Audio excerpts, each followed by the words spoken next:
एक आदमी ने एक बहुत ही खूबसूरत लड़की से शादी की। शादी के बाद दोनों की जिंदगी बहुत प्यार से गुजर रही थी। वह उसे बहुत चाहता था और उसकी खूबसूरती की हमेशा तारीफ किया करता था। लेकिन कुछ महीनों के बाद लड़की चर्मरोग से ग्रसित हो गई और धीरे धीरे उसकी खूबसूरती जाने लगी। खुद को इस तरह देख उसके मन में डर समाने लगा कि यदि वह बदसूरत हो गई तो उसका पति उससे नफरत करने लगेगा और वह उसकी नफरत बर्दाश्त नहीं कर पाएगी। इसी बीच एक दिन पति को किसी काम से शहर से बाहर जाना पड़ा। काम खत्म कर जब वह घर वापस लौट रहा था, उसका एक्सीडेंट हो गया। एक्सीडेंट में उसने अपनी दोनों आंखें खो दी, लेकिन इसके बावजूद भी उन दोनों की जिंदगी सामान्य तरीके से आगे बढ़ती रही।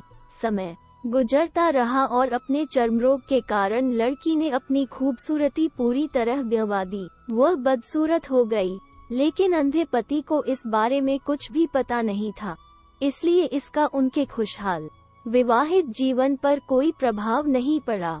वह उसे उसी तरह प्यार करता रहा। एक दिन उस लड़की की मौत हो गई। पति अब अकेला हो गया था। वह बहुत दुखी था। वह उस शहर को छोड़कर जाना चाहता था। उसने अंतिम संस्कार की सारी क्रियाविधि पूर्ण की और शहर छोड़कर जाने लगा। तभी एक आदमी ने पीछे से उसे पुकारा और पास आकर कहा, अब तुम बिना सहारे के अकेले कैसे चल पाओगे? इतने साल तो तुम्हारी पत्नी तुम्हारी मदद किया करती थी। पति ने जवाब दिया, दोस्त, मैं अंधा नहीं हूँ, मैं बस अंधा होने का नाटक कर रहा था, क्योंकि यदि मेरी पत्नी को पता चल जाता कि मैं उसकी बदसूरती देख सकता हूँ, तो यह उसे उसके रोग से ज्यादा दर्द देता।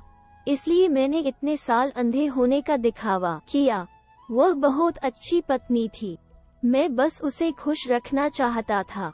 दोस्तों, खुश रहने के लिए हमें भी एक दूसरे की कमियों के प्रति आंखें बंद कर लेनी चाहिए और उन कमियों को नजरअंदाज कर देना चाहिए। दोस्तों, हमारी कहानी यही समाप्त होती है। कहानी पसंद आई तो वीडियो को लाइक कर चैनल को सब्सक्राइब कर दीजिए।